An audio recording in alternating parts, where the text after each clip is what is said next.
Hello guys, I have news for you. November isn't just non-fiction November, which I don't do anyway, because I have non-fiction live every day 9 to 5 anyway. But November is also GermanLitMonth. I have linked all the who and where and why down below so that you can check that out. And I thought that this is a great opportunity to talk about a text that is at once one of the most famous texts of all of German literature and one of the least well-known, generally speaking, and one of the most misrepresented ones. So today's video is going to be part recommendation, part introduction to the Nibelungenlied, the Song of the Nibelungen, an epic poem that was written in Middle High German around the year 1200 by an anonymous author. This is by no means going to be a comprehensive synopsis and interpretation of this complicated and multi-layered and rich text.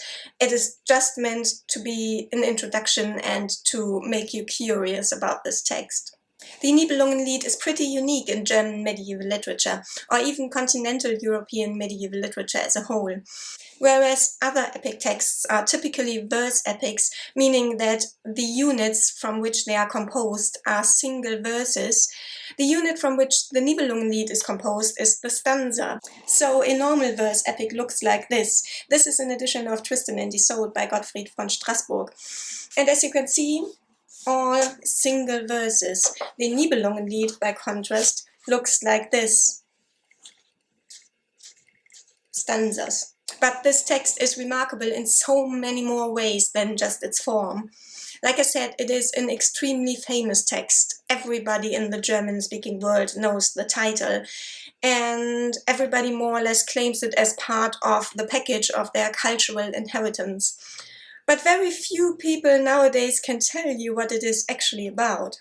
When asked, most people will at best tell you that it is something to do with the hero Siegfried, isn't it? And how he recovered the fabled lost treasure of the Nibelungen. And didn't he take an invisibility cloak from a dwarf? Oh, and also he slew a dragon, and then he bathed in the dragon's blood, and that made him invulnerable, except for that one spot on his shoulder where an oak leaf fell and the blood of the dragon didn't reach.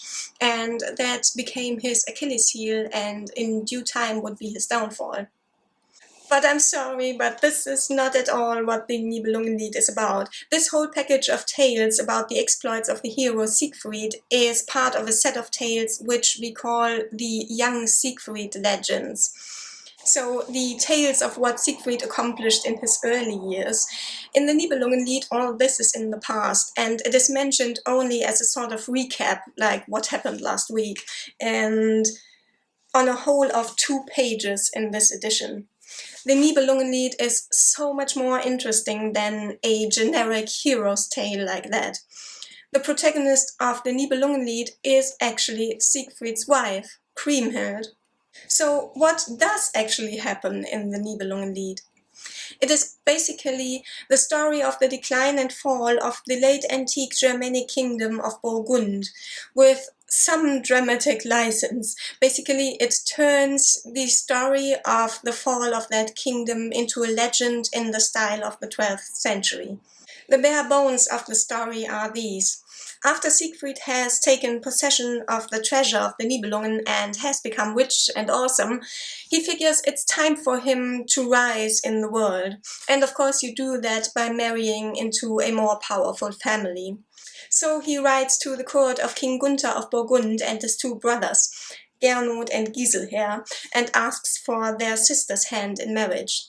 His fame has preceded him, and King Gunther is only too happy to welcome him to his court and into his family. And so is actually his sister Kriemhild. The marriage ends up being a very successful one on all fronts, except for one.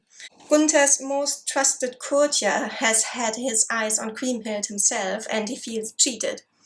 His name is Hagen of Tronje, and he will become Siegfried's and Kriemhild's archenemy.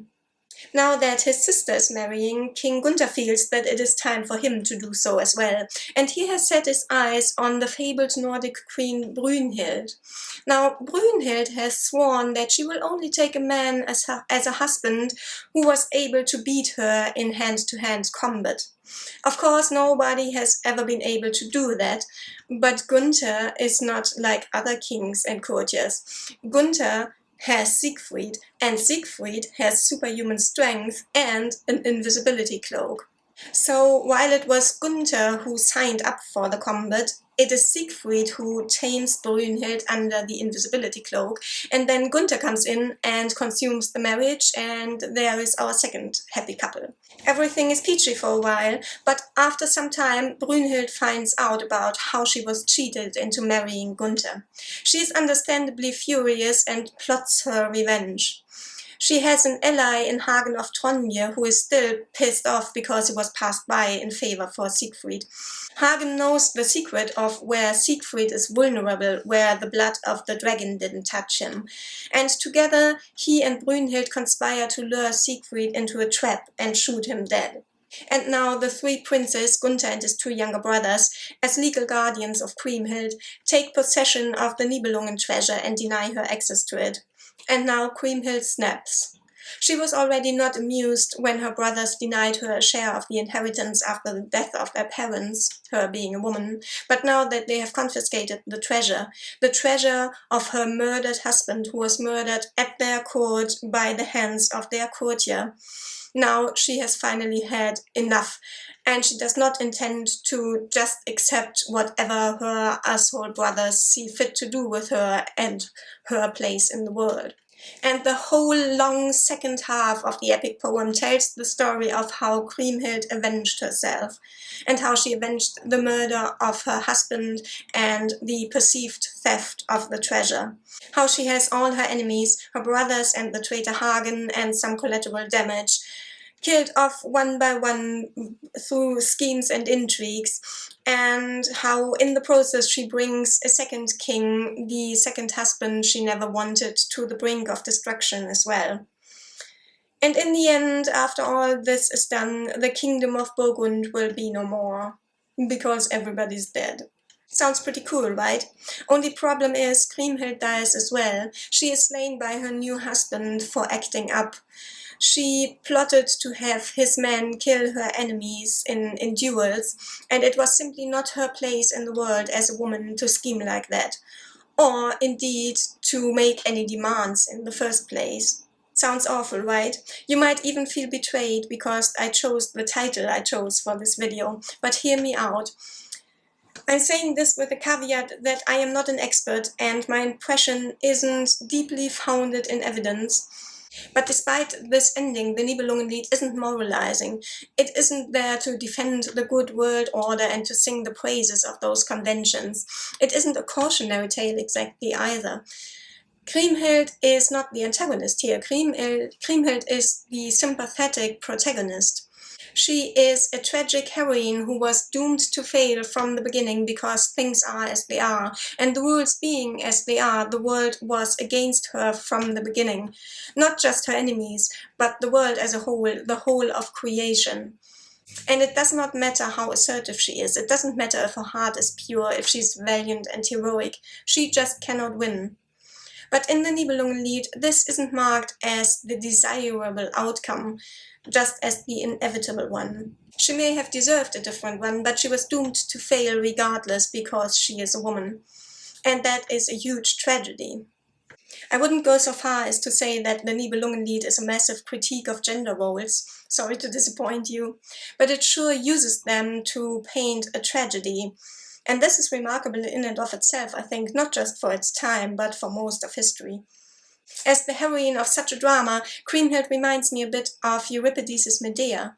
Medea is also a sympathetic woman character in a man's world, and there is little doubt that she was truly wronged by her unfaithful husband.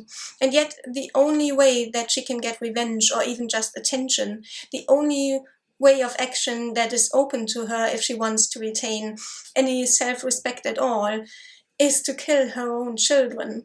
And like Kriemhild, Medea isn't demonized in the play. The play is about the impossibility of her position. Yet in the end, without questioning gender roles as such, just as in the Nibelungenlied. So I hope that this video has made you a bit curious about this epic poem. I'm not going to lie to you, it can be a slog to get through. It is not quite as big as it looks in this edition, because this edition contains not only the original Middle High German text, but the modern German translation as well. But it is still quite a chunker. So not exactly a quick read, but a worthy one. Or just reading about it and about the legends from which it feeds is an interesting read as well, and perfect for GermanLitMonth. If nothing else, if you've made it through this video, perhaps now you know a little more about German literature than you used to. Thank you for watching. Bye.